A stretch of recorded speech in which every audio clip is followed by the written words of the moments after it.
कभी पैर टूट गया हम बच गए, कभी आंख फूट गई हम बच गए। अरे प्रेमियों विचार करो, तुम हो क्या? कभी तुमने सोचा? हाथ कट गया तो तुम बच गए, पैर टूट गया तो तुम बच गए, तुम आखिर क्या हो? कभी तुमने चिंतन मंथन विचार किया? इसी तत्व को संतों ने समझाया कि ये रूह जीवात्मा जो धूमधाम से आई और दोनों नेत्रों के बीच का नाका, जहां पर माताएं बिंदी लगाती हैं, जहां भाई लोग टीका तिलक करते हैं, यहाँ पर इस जीवात्मा को बैठा दिया गया।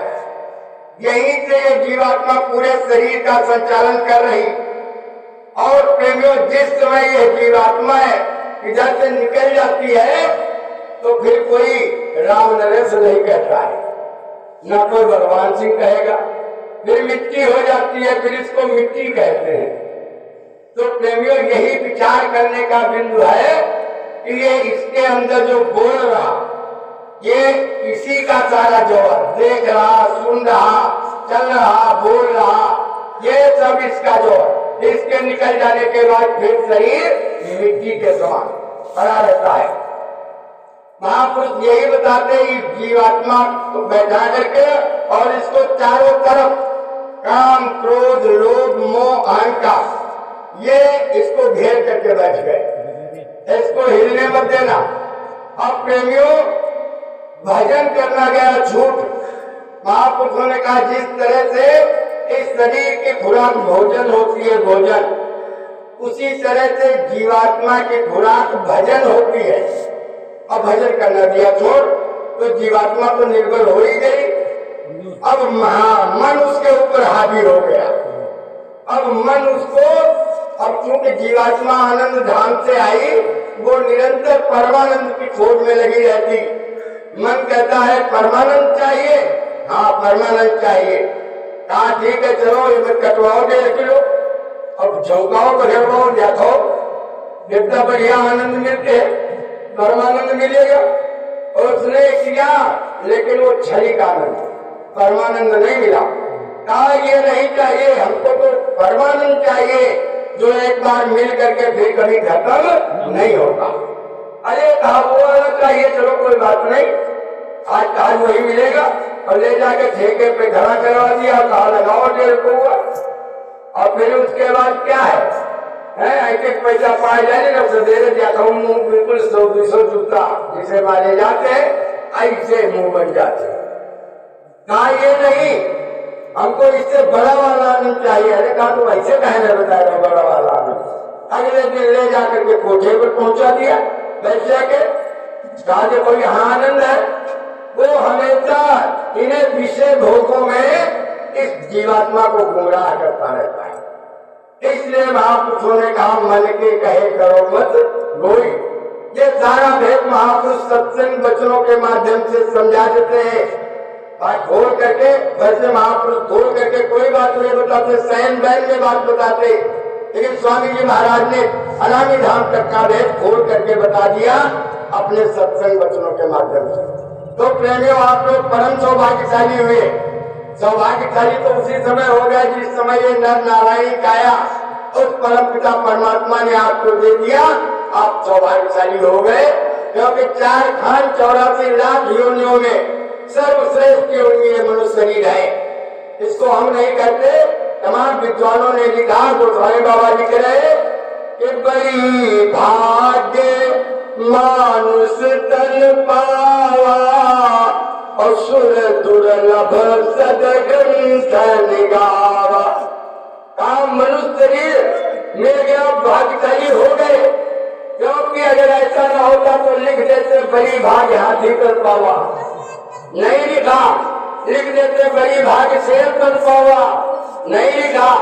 लिखा बड़ी भाग्य मानुष तन पावा। तो प्रेमियों, ये देव दुर्लभ शरीर है। इस शरीर में आने के लिए देवता तरस रहे, और हम आपको मालिक ने मनुष्य शरीर दे दिया, तो कर क्या रहे हो? देवी देवताओं के पीछे पड़े हो। कोई विष्णु सहस्त्र नाम जप कर रहा, कोई नमः शिवाय घोटे डाल रहा, कोई दुर्गा में, कोई काली में, अरे यहाँ तक कोई भूमिया में, कोई भवानी में, कोई नीम में, कोई पीपल में, कोई पागल में, कुछ छोड़े नहीं तुमने, इसमें भटक गए। ये तो भटकाव का रास्ता था, इसी में भटक गए तो जीव को निजधाम निकलने का मौका खत्म हो गया। तो महापुरुष जब आए तो उन्होंने जब कई वचनों से पूरा भेद खोला, है जीवात्मा तुम यहाँ की रहने वाली नहीं हो, और ये सब लोग रोज देखते भी हो और गाना भी खूब गाते हो कि रहना नहीं देश वीराना है और सबको ही एक दिन जाना है। तो प्रेमियों जब सबको जाना है और ये भी लोग देख रहे हो, कोई चला गया, कोई जावे, कोई गरीब सुझावे, कोई घड़ा तैयार अकेला, सब चला चली का मेला। तो यहाँ से तो आनी जानी है, दुनिया आनी जानी है। तो प्रेमियों इसमें तुम भटक गए, महापुरुषों की वचनवाणी को तुमने सुनना छोड़ दिया, जिसके कारण आज बड़ी दुर्गति। स्वामी जी महाराज ने बताया, कहा कि ये मनुष्य शरीर किराए का मकान, ध्यान देना पूरा सत्संग एक लाइन में कहा, मनुष्य शरीर किराए का मकान, श्वासों की पूंजी पर टिका है और भजन के वास्ते मिला। लो भाई पूरी बात इसी में आ गई। ये शरीर तुम्हारा है ही नहीं, ये पंच भौतिक शरीर काल प्रभु का दिया हुआ 5 तत्वों का मसाला ये शरीर बना। अरे प्रेमियों, जिसमें भगवान राम ने बाली को पेड़ की ओर से झिप के मारा, उसकी पत्नी तारा रोती हुई बिलखती हुई आई और जब बहुत विलाप करने लगी तो भगवान ने देखा, क्या देखा कि तारा बिकल देख रघुराया और दीन ज्ञान हरिणी माया। देखा ये बहुत विलाप कर रही, तो उन्होंने कहा, अरे तारा तुम किसके लिए रोती हो? अगर इस शरीर के लिए रोती हो तो कहा, क्षिति जल पावक गगन समीरा और पंचरचित अधम शरीरा। ये तो जल पृथ्वी वाला आकाश कहा इन 5 तत्वों से मिलकर बना, और वो शरीर तो तुम्हारे सामने ही पड़ा है। आखिर रोने का कारण क्या है, क्यों रो रही हो? अगर शरीर के लिए रोती हो तो शरीर तुम्हारे सामने पड़ा, और अगर जीवात्मा के लिए रोती हो तो ध्यान रखना, पूरी गीता एक ही बात बताती है कि ये जीवात्मा न जायते मृत्यते वा कदाचन और नायं भूता भविता वा न भूया अजो नित्यं शाश्वतोऽयं पुराणो न हन्यते हन्यमाने शरीरे। ये जीवात्मा किसी की कभी भी मरती नहीं है, इस बात को नोट करना। जीवात्मा कभी मरती नहीं। बोले फिर होता क्या है? तो कहा होता यह है कि बसांस जीर्णानि यथा विहाय अन्नवानि ग्रहणाति नरोपराणि तथा शरीराणि विहाय जीर्णा अन्यानि संयाति नवानि देहि। हिंदी में समझ लो, बसांस जीर्णानि यथा विहाय। जिस तरह से हमारे आपके कपड़ा ये पुराना हो जाता है ना, तो इसको छोड़ करके दूसरे नवीन वस्त्रों को धारण कर लेते, उसी तरह से ये जीवात्मा इस खोल के जर्जर हो जाने पर इस खोल को छोड़ करके दूसरे नवीन खोल में प्रवेश कर जाती है। ये कभी भी मरती नहीं है। गीता पूरी यही बता रही, अछेद्यो अदायो इसको ना तो आग जला सकती, न वायु सुखा सकती, न शस्त्र काट सकते। ये किसी ने ये अजर अमर और अविनाशी है। तो कहा उसके लिए फिर क्यों रोकती हो? वो तो अजर अमर अविनाशी है, शरीर तुम्हारे सामने पड़ा। इस तरह से प्रेमियों उन्होंने पूरा ज्ञान दे करके तारा को समझा कर बुझा करके और समझाया, लेकिन हुआ क्या? उसका बदला उनको भी देना पड़ा। उन्होंने जो पैर की ओर से बाली को मार दिया, बाली ने प्रश्न कर दिया, महाराज ये हमारे भाई भाई की लड़ाई थी, आपने क्यों मारा? देखिए कितना बढ़िया प्रश्न किया। कहा कि मैं बैरी सुग्रीव प्यारा और अवगुण कवन नाथ मोहि मारा। अरे हमारा भाई भाई का झगड़ा तो आपने क्यों मारा हमको, ये तो बता दो। भगवान ने देखो क्या समझाया उसको, क्यों मारा तुमको? कहा तुमने गलत किया। कहा क्या गलत किया? बोले अनुज बधू भगिनी सुत नारी। अनुज छोटे भाई की स्त्री, बधू लड़के की स्त्री, भगिनी बहन, सुत नारी लड़के की स्त्री और कन्या। कहा अनुज बधू भगिनी सुत नारी और सुन सच यही कन्या समझाई और इन्हीं कुदरती बिलो कई जोई ताहि बधे कछु पाप न होई। इस पर जो गलत दृष्टि डालता उसको मारने से कोई पाप नहीं होता। कहा ठीक है आप ये बता रहे हैं, तो उसने कहा रहूं मैं पास के जब अंत काल के सोए काफी पापी है, जब आपके हाथों से मेरी मौत हो रही, अंतिम समय में आप सामने खड़े हैं, क्या अभी पापी है मैं? भगवान ने कहा रुको रुको रुको, बात तुम्हारी बीते रही।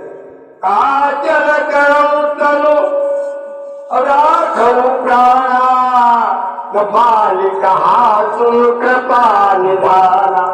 काल को प्राणों को रखो, हम तुमको अभी जीवित किए दे रहे। बाली ने कहा या अपनी मेहरबानी अपनी तीरे धर जाए। कहा क्या मतलब? अरे कहा बताओ, जन्म जन्म मुनि जतन कराही और अंतराम कही आवत लाई। अरे पूरे जीवन जिंदगी लोग इसकी साधना किया करते हैं, राम नाम का अभ्यास करते हैं, लेकिन अंत में वो नहीं निकलता।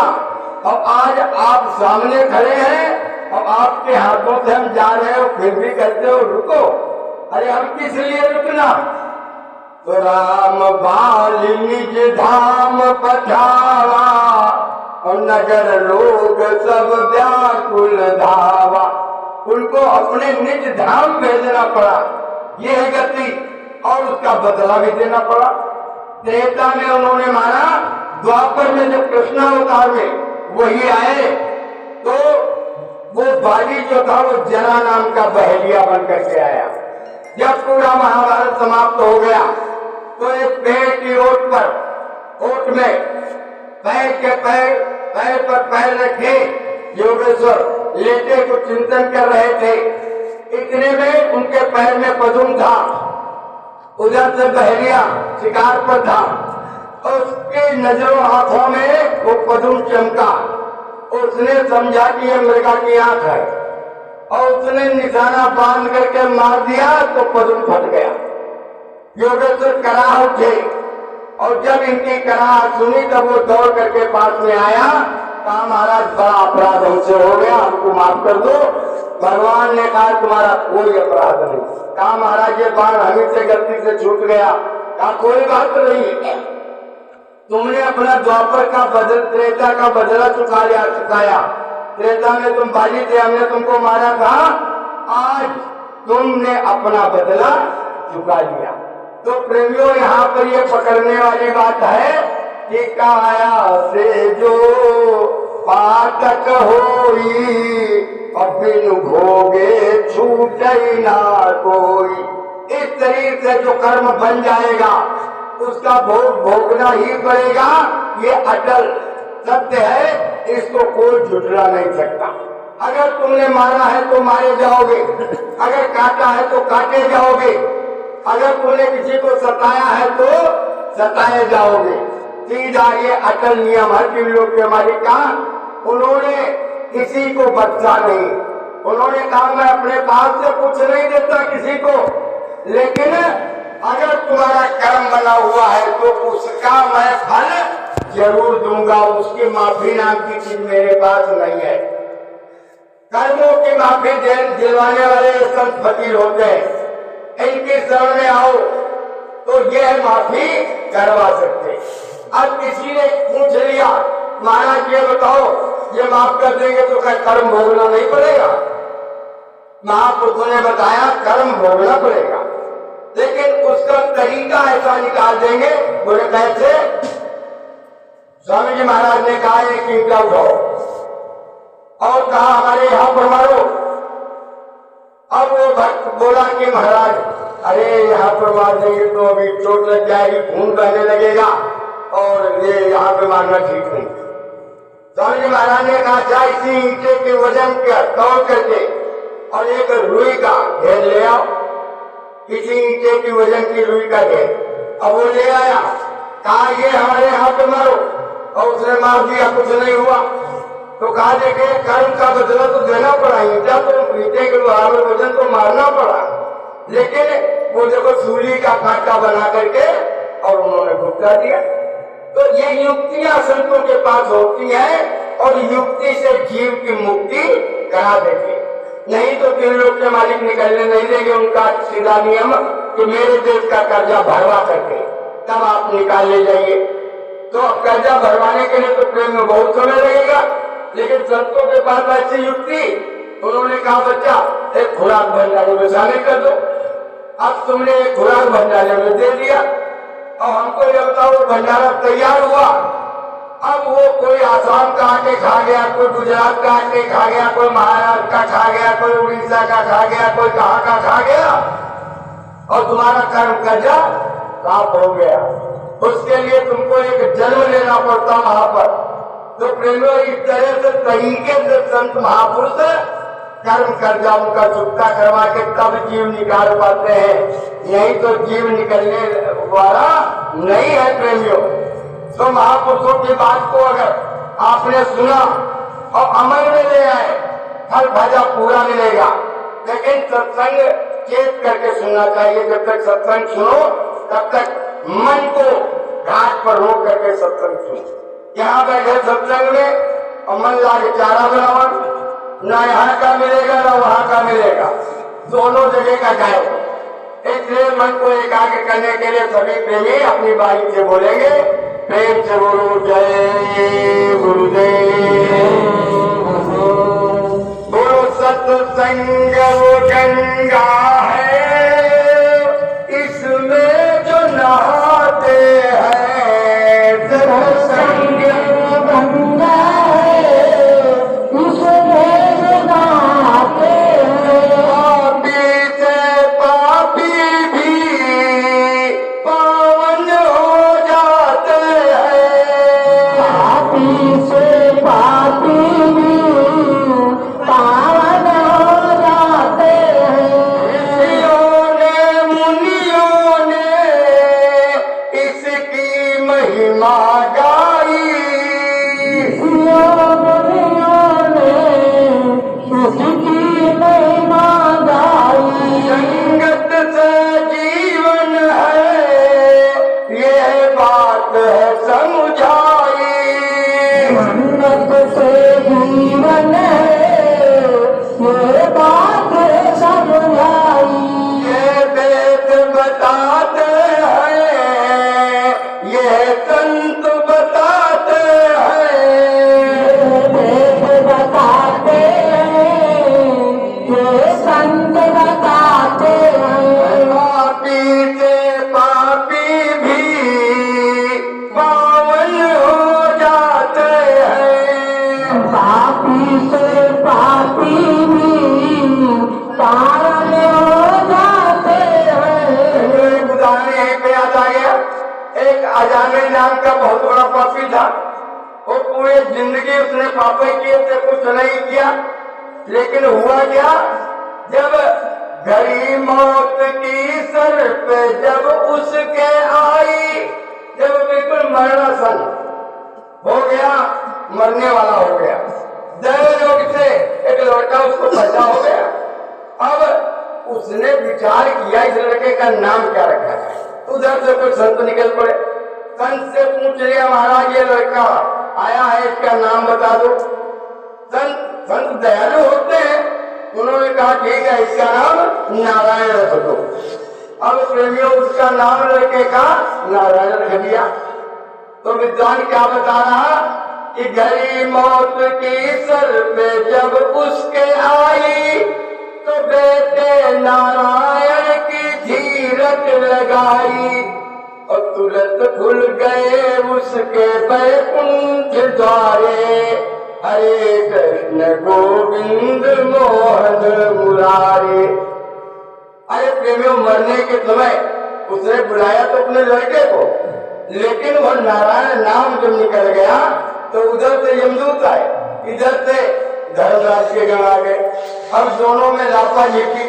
उसने कहा ये पूरे जीवन पाप किया है और ये हमारे यहाँ का अधिकारी। तो देवदूतों ने कहा अरे भाई बताओ, अंतिम समय में इसके मुंह से नारायण नाम निकल गया, ये तुम्हारे यहाँ नहीं जा सकता, ये हमारे धाम का अधिकारी। आखिर में वो लेकर के चले गए।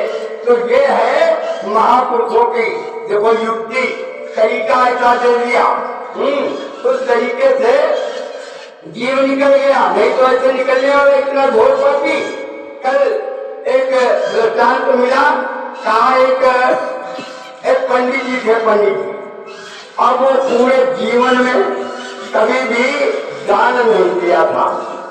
अब पूरा गांव उनसे जब निकलता तो धीरे धीरे यही कहता है पंडित जी कम से कम कुछ न करो तो ये गाय तो दान कर लो, 2 दान कर लो। अरे पंडित जी कहीं काम पर करो जाए कि दुनिया से बुझाओ वाले हम, और हम कहीं का बुझा दे। 1 कहा, 2 कहा, 4 कहा, पूरा गांव धीरे धीरे यही कहने लगा कि पंडित जी आप गाय पूजा दो, पंडित जी आप गाय पूजा दो। पंडित जी कहेंगे अच्छा अब तो पूरा गांव कहा का मतलब एक गाय पूजा दी जाए। और पंडित जी ने क्या किया, बुजुर्ग पंडित जी थे और एक बूढ़ी गाय, और उन्होंने एक वृद्ध ब्राह्मण को बुला करके और उसको पूजा दिया। परिणाम क्या हुआ, कहा कि वो ब्राह्मण लेके चला तो वो तो देहरी अंदर है, हुए पर उस ब्राह्मण ने प्राण छोड़ दिए। और देहरी के बाहर गाय बंदी थी, उस गाय ने वहां पे प्राण छोड़ दिए। अब प्रेमियों इधर इनका भी इंतकाल हो गया, पंडित जी का भी। अब ये तीनों चले गए और यमलोक में पहुंच गए। यमराज वो तो पूरा शिक्षा उनके पास तैयार। उन्होंने कहा देखो इसके कितने पाप है कितने पुण्य है। खाता खोल करके देखा गया, कहा इनके पूरे पाप है, पुण्य नाम की कोई चीज है नहीं। कहा फिर भी देखो पन्ना पलट के कहीं कोई पुण्य बना हो। अरे कहा पुण्य नहीं, ये तो चलते चलाते पूरे गांव वालों के कहने से इसने बूढ़ी गाय दान कर दी थी, भाई इतना सा पुण्य इसका है। तो कहा धर्मराज ने कहा जाए एक बात बताओ। यमदूत ने कहा एक बात बताओ, तुम्हारा जरा सा पुण्य है और बाकी सब पाप। तुम पहले अपने पुण्य का फल लोगे कि पाप का फल लोगे? अरे उसने कहा जब थोड़ा ही सा पुण्य है तो पहले पुण्य का ही फल दे दो, बाद में तो पाप का फल भोगना ही पड़ेगा। तो कहा ठीक है जाओ, तुमको 12 दिन का समय दिया जाता है, 12 दिन तुम अपने पुण्य का भोग कर लो और फिर तुमको नरक में पाप का बदला देना पड़ेगा। तो उसने कहा ठीक है। कहा 12 दिन हमको करना क्या है? कहा करना क्या है, देखो तुम भी मौके से, तुम्हारी गाय भी मौके से, और तुम जो कहोगे वो ये गाय कर देगी। वो कर देगी? कहा ठीक है। तो कहा ठीक है, अब इस गाय से तुम जो चाहो तो कहो और ये तुम्हारा कहना मानेगी। कहीं अब कहे क्या, गाय से यही बता दिया। अब क्या देखते हो, पहले ही नहने को घिस दो मतलब पकड़ दो, कहीं का जमदूत के यहाँ कहीं नहीं निकलो। अब जमदूत के पीछे दौड़ी गाय और जमराज भाग खड़े हुए और भागते भागते भागते भागते ब्रह्मलोक पहुंचे। ब्रह्मा जी से कहा महाराज बचाओ बचाओ बचाओ। कहा क्या हो गया? तो पूरी बात बताई। कहा ये गाय पीछे पड़ी है और ये अभी मार डालेगी, हमको बचाओ। ब्रह्मा जी ने कहा कि अरे भाई आगे बात क्या है? वो ब्राह्मण देव बात में लगे। उन्होंने कहा ये हुए लोगों को कहीं अब ब्रह्मा जी क्या रुकता है, ब्रह्मा जी जाते हैं बात करे भाई। हम जा करके भगवान भोलेनाथ के दरबार में सब लोग हाजिरी लगाए। भोलेनाथ ने कहा बात क्या है, बात पूरी बताई। कहा माफ करो महाराज। अरे उसने कहा इन्होंने बेटो 12 दिन तक तो स्वतंत्र थे, कहा इन्होंने वो भोलेनाथ भाग गए। और सभी भागते भगवान विष्णु के दरबार में पहुंचे तो भगवान विष्णु ने देखा बोले बात क्या है, पूरी बात बताई गई। और तब तक 12 दिन का 13 दिन हो गया है। अब भगवान के सामने पहुंच गए। भगवान ने कहा अरे भाई ये सब क्या कर रहे हो, इसे छोड़ो। कहा ठीक है कोई बात नहीं, हम 12 दिन के लिए स्वतंत्र थे, आज 12वां 13वां दिन है, अब जो चाहो सो करो। तो अब करे कौन क्या, अब बताइए। वैकुंठ लोक में और भगवान साक्षात सामने। अब परमात्मा का नियम ये है कातन मुख होई जीव मोहि जबहि और जन्म कोटि नासई तबहि। जहाँ जीवात्मा का मेरे सम्मुख होती है करोड़ जन के पास उसके ऐसे क्षमन हो जाते जैसे रुई का एक बहुत बड़ा ढेर हो और एक माचिस की पीली लगा दो काफी, तो वही हाल। तो कहा जाऊं मैं काश की जवंत काल के, तो अब तो सामने बैठो जो चाहो तो कर लो। प्रेमियों उसकी 84 काटनी पड़ी, उसको मुक्ति देना पड़ा। तो ये होती है संतों की क्रियाएं। अरे कभी चरण में आ करके देखो प्रेमियों, पता नहीं संतों ने कितनों को उत्साह दिया। और स्वामी जी महाराज ने तो ये कहा है कि कबीर सूर गोस्वामी जी के समय के भटके हुए जीवों को निकालना है। इतना बड़ा नाम जहाज मैंने लगा दिया पृथ्वी पर, पूरी सृष्टि बैठ जाए फिर भी सीटें खाली रहेंगी। इस तरह का दावा कोई छोटी मोटी शक्ति नहीं कर सकती।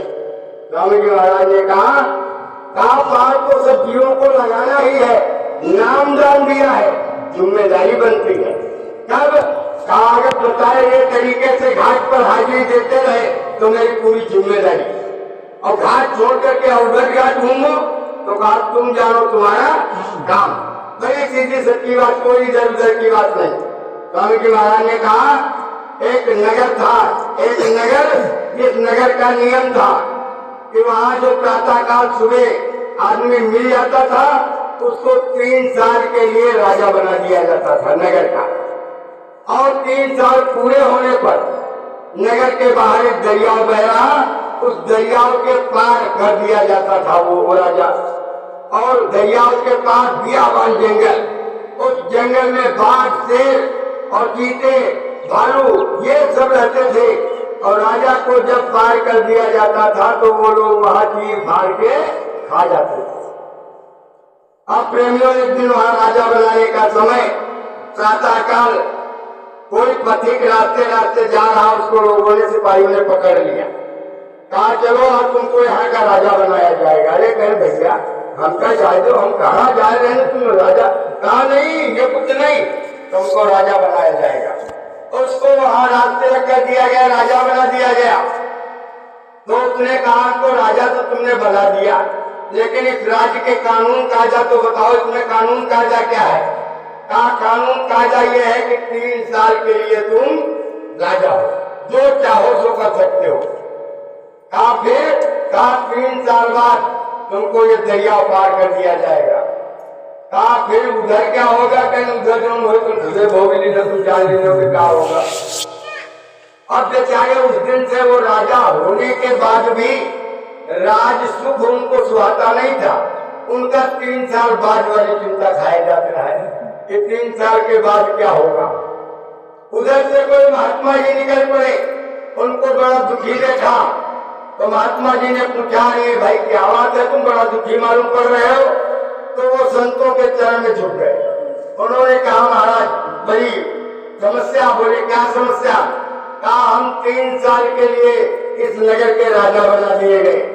कहा फिर 3 साल बाद ये दरिया पार करके बियाबान जंगल में छोड़ दिया जाएगा, उसके बाद महाराज पर कैसे क्या होगा। तो हमको वो 3 साल बाद की बात खटक रही, तो चाहता रास्ता बता दो।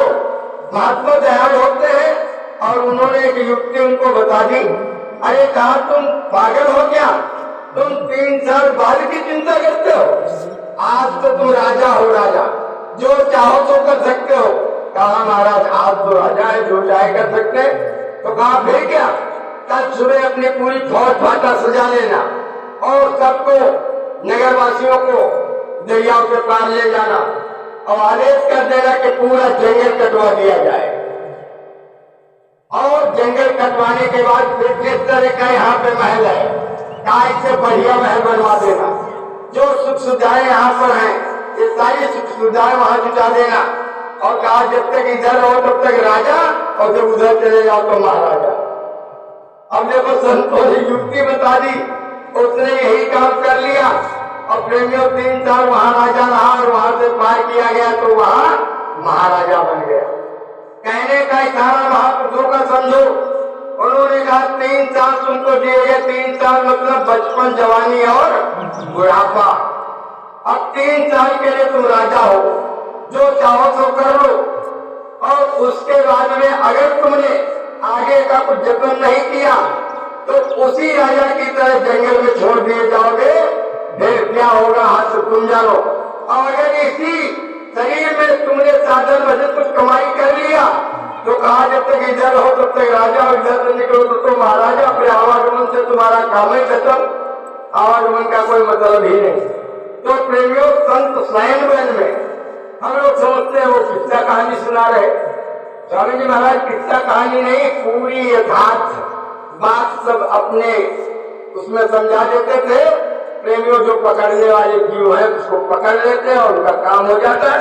बात तो केवल पकड़ने की है, बात तो पूरी बता जाते हैं, लेकिन हम जैन बहन को समझ नहीं, पकड़ नहीं पाते। कहा एक तोता था, तोता, और वो पिंजरे में पाला और उधर टांगा था। अब उसके राज्य में कोई संत फकीर का शिष्य पहुंच गया और उसने दरवाजे पे दस्तक दी, जय हो बंदी छोड़ की जय हो और कुछ मिल जाए। अब उसको कुछ मिल तो गया, लेकिन उस तोते ने उसको पास में बुलाया। कहा किसकी जय बोल रहे? कहा हमारे गुरु महाराज की। कहा गुरु महाराज बंदी छोड़ है? हाँ बंदी छोड़ है। तो कहा हमारा एक प्रश्न गुरु महाराज से पूछ लेना।